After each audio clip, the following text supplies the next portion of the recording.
tan poco deseables como una nueva variante de la viruela del mono. ¿Cuáles son sus características? ¿Hay alguna complicación o simplemente se trata de, no sé, una composición genética distinta, si es que se puede hablar en esos términos? Doctor Ugarte, ¿cómo está? Ilústrenos, por favor. Muy buenos días.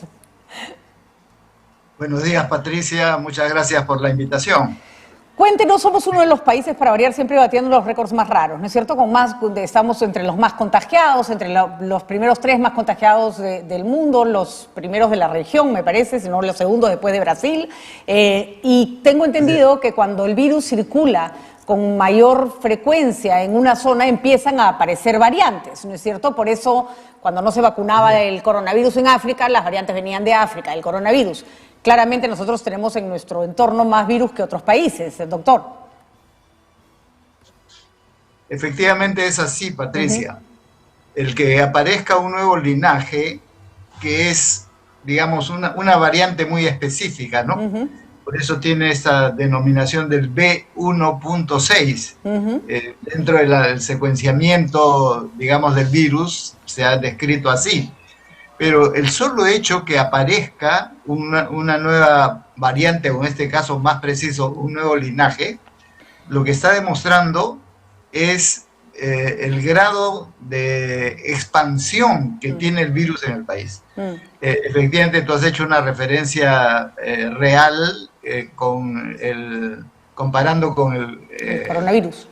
Con el coronavirus, y efectivamente en las zonas del mundo y en los periodos en que había mucho mayor desarrollo y atacaba a mayor cantidad de población, se generaban estas nuevas variantes. Es decir, las variantes aparecen y los linajes y los sublinajes, que es otra categoría, en la medida en que se expande demasiado rápido. Así es. Ahí es donde aparecen estas variantes. Claro, porque el virus necesita ir mutando, ¿no es cierto?, para volverse efectivo. Se va como fortaleciendo, me imagino, doctor. Pero para eso requiere personas. De acuerdo, o sea, requiere desarrollarse en la gente. Si se le cerca, vamos a suponer que hubiese llegado el primer caso, y ese caso quedaba totalmente aislado y no contagiaba a nadie, ahí moría el virus, ¿no es cierto? Pero cuando se sigue expandiendo y no hay control adecuado, aparecen estas mutaciones. Recordemos que la variante que causó la segunda ola en Perú, que ha sido la variante Lambda, no se ha conocido en el resto del mundo. Ha sido Perú y países andinos, digamos, cercanos. Es por eso que nunca se consideró como un virus de preocupación por parte de la Organización Mundial de la Salud, sino como de interés. Pero a nosotros nos barrió, fue peor que la primera ola. Así es. ¿Y por qué apareció acá? Por la misma razón, porque la primera ola fue demasiado expansiva. Bueno, igual, desde mi punto de vista, está sucediendo con la viruela del mono. El Perú es el tercero en el mundo en casos por millón de habitantes, más que Brasil. Cuando decimos qué cantidad de casos hay, bueno, Brasil no supera por mayor población. Pero digamos, son muchísimas más personas, digamos. Me imagino que lo que se mide ahí es la proporción, ¿no?, con el número de habitantes. Claro, y ahí le ganamos. Tristemente ganamos, porque estamos, después de España y Estados Unidos, viene Perú, en cantidad de casos por millón de habitantes. Entonces, es explicable que aparezcan estos linajes. Ahora, no se sabe todavía si es mucho más transmisible que el original, si tiene cuadros clínicos más graves. Por lo menos los investigadores del Instituto Nacional de Salud recién están analizando esta situación, digámoslo así. Pero es clarísimo que el que aparezca un nuevo linaje quiere decir que aquí está descontrolado, que no se están aplicando las medidas de aislamiento para impedir la expansión del... No hay ninguna campaña, no se perciben campañas de salud. Esto no ha llegado todavía a la población infantil, pero finalmente, a ver, corríjame, doctor, la viruela del mono es una eruptiva, ¿no? Y porque si es como la viruela, es una eruptiva, y si funciona como la viruela o como las otras eruptivas que les dan a los chicos, eso se contagia a toda velocidad, doctor. ¿Qué pasa si llega a una población, ahora está encapsulada en una población, en la población básicamente LGTBI, pero qué pasa si traspasa eso y, por ejemplo, se va a poblaciones donde el contacto diario es con mucha gente, ¿no? Como los colegios. Se multiplicaría y ya es de alarmarse el que haya un caso infantil. Ya se ha producido en días pasados un caso infantil. Entonces, eso quiere decir que la transmisión se está haciendo más comunitaria, para decirlo de alguna manera, pero yo creo que está faltando información adecuada, un trabajo específicamente en las personas más y en los grupos más expuestos, además alertar creo que a toda la comunidad sanitaria para que puedan detectar precozmente y el INS hacer el diagnóstico precoz, porque eso es lo que garantiza que pueda haber un aislamiento, pero creo que ahí también se está fallando, porque el aislamiento que se está recomendando, por lo que nos informan las propias autoridades, es aislarlo en su casa. Y creo que lo que habría que hacer es un aislamiento más estricto. ¿Como centros de acogida, como pasó con el coronavirus? Exactamente, además los teníamos funcionando y al contrario se han desmontado prácticamente todos. Pero por ejemplo en la Villa Panamericana podría haber digamos una zona donde se pueda aislar a las personas en buenas condiciones, con alimentación, con cuidados sanitarios, nomás por 2 o 3 semanas pasa la enfermedad y luego no deja secuela, pero ya no contagia. Entonces, en esos casos se logra el aislamiento y por lo tanto lo que tanto se busca, que es el cerco epidemiológico, ¿no es cierto? ¿Y por qué se desmontaron? Porque, por ejemplo, no sé, pienso, doctor Ugarte, para tuberculosis podría haber servido también. Gente que necesita estar en un espacio hasta terminar su tratamiento. Recordemos que uno de los problemas más graves de la TBC es que la gente abandona, ¿no? No sé, pienso el coronavirus no es la única enfermedad en el Perú que necesita de un tratamiento específico de sumo cuidado, ¿no?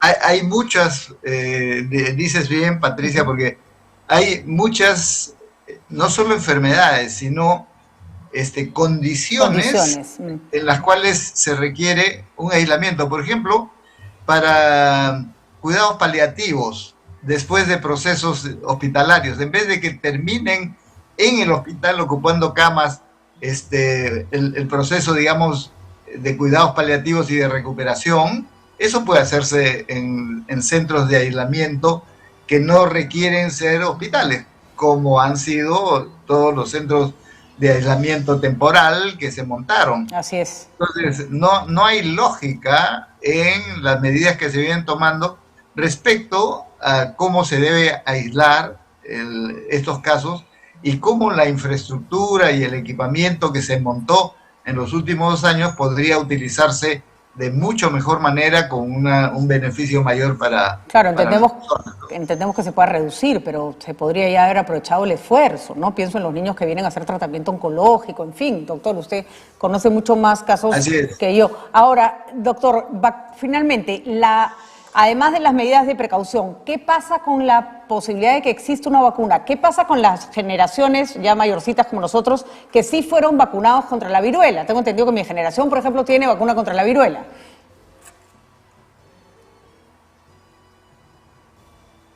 ¿Doctor? No sé bien. ¿Sí? A ver, actualmente hay una vacuna contra la viruela del mono, pero la capacidad de producción, todo indica que es muy pequeña, digamos, ¿no? Entonces, creo que lo que ha hecho la Organización Panamericana de la Salud es una buena medida, que es negociar la compra para todo el conjunto de países que están integrados a la OPS, que es los países, sobre todo los latinoamericanos, ¿no? En función de ello, se ha anunciado, el ministerio lo ha dicho así, deben estar llegando unas 9.000 dosis a fin de mes. Bueno, deberían utilizar. Yo creo que es una cantidad todavía muy pequeña, porque si bien esta no es una vacuna que hay que aplicar masivamente, sí a los grupos más vulnerables, más expuestos, y eso creo que es una cantidad bastante mayor que las 9.000. Entonces, ojalá se pueda conseguir. Yo creo que tanto el aislamiento de las personas con los cuidados necesarios como la vacunación son los mecanismos de prevención por excelencia en estos casos, ¿no?